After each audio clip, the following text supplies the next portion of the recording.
Howdy, Immortalium here, and today I'm going to be reviewing Dominion from Shirow Masamune. Now, Dominion has a very interesting place in Shirow Masamune's bibliography. For one, it's worth mentioning that this was his first professional work. Technically, he had released a manga before that, Black Magic, which I have reviewed, but that was originally released as a doujinshi, and it was only later on that a professional publisher acquired the rights to it and released it professionally in a tankobon. Dominion, on the other hand, was Shirow Masamune's first professional work, and given the influence that Shirow Masamune has had on both the mediums of manga and anime, with his releases of Appleseed and Ghost in the Shell, and of course their accompanying anime adaptations, it's worth looking at Dominion itself and to see how he started his professional manga career. So of course the question as always is Dominion any good? And that's what we're going to be discussing today. So let's get started. So what is the story of Dominion?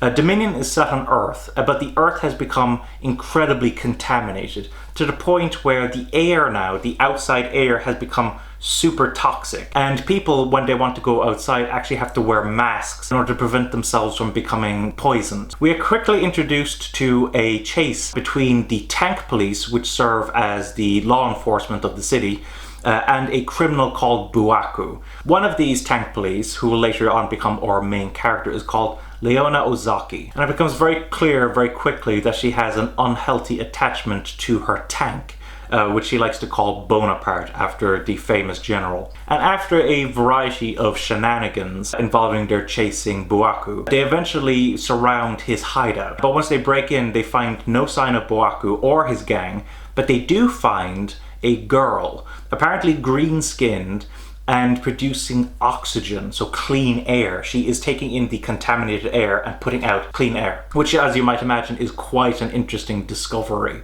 And that's how the story begins. So immediately we're introduced to a very interesting sci-fi premise. But I have to admit that I did not care too much for this manga myself, and there are a variety of reasons for that. Starting off with the story itself, the story feels quite haphazard in many ways, with a kind of weird back and forth between the antics of Buaku, whose motivations are quite unknown until much later on in the actual manga itself, and the police force, who are goofy, who cause a lot of damage, upsetting the civilians of the city. And while there are some interesting revelations here and there, I can't help but feel like many of the ideas of this manga were left quite underdeveloped. Let's take, for instance, the green-skinned girl herself, who is introduced with a lot of gusto, as you might imagine. It seems that she's going to be incredibly important, but as the story progresses, she steadily loses importance at all, to the point where her last appearance is something that a lot of people will quite easily miss. And while there are certainly a lot of interesting ideas here with regards to environmentalism, with regards to the actions that humanity might have to take once the Earth has become incredibly contaminated, I can't help but feel that the story is ultimately quite shallow. In addition to that, there's a lot of other important factors to mention here with regards to the story. First off, I would like to mention the tone. So the tone here is actually quite goofy, which will surprise a lot of people who are more familiar with Shirow Masamune through the anime Ghost in the Shell adaptations, which many people will note are quite serious and dour. In contrast, a lot of earlier Shirow Masamune manga had a lot of comedy in it. Particularly noteworthy here is some fourth wall breaks, where many of the characters deliberately mention things like, "The comic artist has drawn my head too big," or that if this was a serious manga that you'd be dead. A variety of fourth wall breaks. There's also a lot of slapstick humor here. And while some of it can be genuinely amusing, I can't help but feel that a lot of this comedy is very forced, that it drags the story down. In particular, these fourth wall breaks. So I just found them grating, to be honest. Another weird thing to do with the story is that the main story of Buaku and the green-skinned girl and everything is actually concluded in the penultimate chapter of this manga, and we have a kind of a weird last chapter of this manga where it's to do with protecting a VIP. And to be honest, I'm not entirely sure why this chapter is included in this. It is completely irrelevant to the main story of the manga. It just feels more like a side story than anything else. If it had been marketed as a side story, perhaps I would have been more receptive to it, but considering it is listed as chapter 4, it just feels like a very bizarre inclusion and a bit of a weird tangent. Now, with regards to the characters themselves, so Leona Ozaki herself is a kind of a weird mixed bag. On one point, she is quite charming. She's very spunky, she's very aggressive, and also her love for Bonaparte, her tank, is quite endearing. But on the other hand, she is a very shallow character, has very little subtlety, and quite often enters each situation with the idea of just like destroying the entire area. I think she had a lot of potential when she was first introduced, but as the story goes on, you kind of realize that she's never going to amount to anything more than her introduction. Admittedly, the villain of Buaku has some surprising depths. Particularly later on once his motivations have been revealed. But ultimately his plan, while certainly interesting once you understand his motivations, kind of ends with a bit of a fizzle. There was nothing grand about it, it just kind of ended. And to me, I felt a bit disappointed by that. So while not terrible overall in terms of story, it certainly had some very interesting ideas and themes. I do feel like Shirow Masamune ultimately failed to follow through with a lot of these concepts and ideas. Now maybe the later Dominion manga expands on some of these ideas, but based on what I have right here, I was ultimately not impressed with this particular work. Now with regards to the artwork here, the artwork here is quite interesting. Something that I praised Black Magic for, in contrast to later works from Shirow Masamune, and this will apply to Dominion, was how relatively clean it was. True, the artwork in Black Magic was quite simple, but there was a lot of charm to the character designs, and it was relatively easy to tell what was going on in each panel. In contrast, in Dominion, while the character designs are quite pleasant, I do have to mention the fact that a lot of these panels can feel quite cluttered with a lot of very unnecessary detail. And because of that, when you're looking at a panel, it can almost be difficult to tell what's going on sometimes, or your eyes might be drawn to a weird little detail away from the main action of the scene. Now I'm sure there's going to be plenty of people out there who love this art style, and for those of you who do, there's absolutely no problem with that.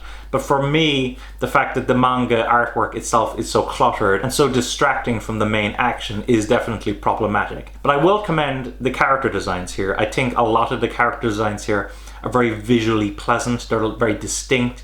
It is easy to tell who is who. There is a lot of great character designs here, so I do commend that. There's also some decent panel work when it comes to a lot of the action sequences, using a lot of diagonal panels in order to really emphasize how dynamic the action is in these sequences, which is very nice.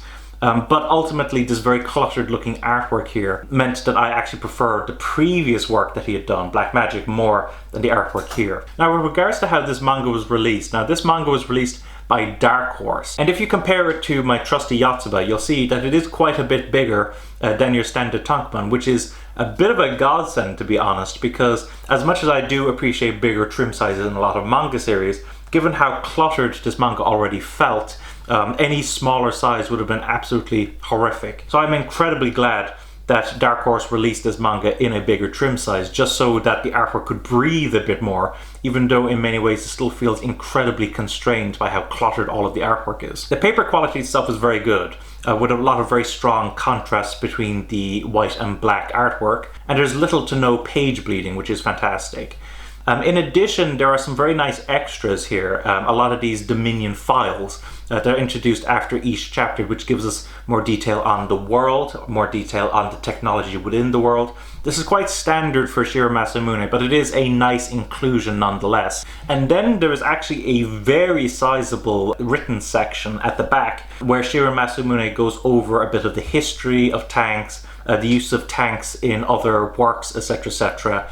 And to be fair, a lot of this stuff is quite genuinely interesting. So overall, Dark Horse did a pretty fine job with this. Admittedly, there are some color pages here that are presented in monochromatic, and it would have been nice for Dark Horse to release these color pages in full color. But beyond that, Dark Horse here has actually done a very nice job with this. So overall, what are my thoughts on Dominion? Dominion was a manga that I actually had somewhat high hopes for. I expected it to be better than the Black Magic, and yet I actually came out of this experience preferring Black Magic over Dominion, which I think is a bit of a shame. And while there's a lot of fantastic concepts here, I just feel that Shirow Masamune failed to deliver with them. I personally wouldn't recommend this manga, at least not unless you're a die-hard Shirow Masamune fan, in which case you will definitely want to check out this manga to see what his first professional work was like, how this manga eventually led to the creation of many of his other series, etc., etc. But for all other people, I just can't in good conscience recommend this manga. I just did not enjoy it as much as I expected I would. To be honest, I didn't really enjoy it at all that much. And so it's worded more as a footnote in Shirow Masamune's bibliography more than anything else. So that was my review of Dominion by Shirow Masamune. Let me know your thoughts on Dominion. Have you read this manga? Did you enjoy this manga? Did you not enjoy this manga? If you did enjoy it or did not enjoy it, why did you enjoy it or not enjoy it? Have you watched any of the OVAs? Did you read any of the sequel manga series of this? Do you think that they are improved over the original manga, or do you think that they are about the same level? What are your thoughts on Shirow Masamune himself? And of course, if you have any additional information on Dominion, on Shirow Masamune, or anything, leave all this in the comments below. And of course, if you want to support the channel, I would urge you to check out my Amazon affiliate links to purchase anime and manga. When you purchase anime or manga through my Amazon affiliate link, not only are you supporting me, not only are you supporting the channel, but you're also supporting the anime or manga industries. So I would definitely urge you to do that, particularly if you're a fan of this channel and of anime and manga in general. So thanks for watching. Don't forget to comment, rate, subscribe, and bye-bye.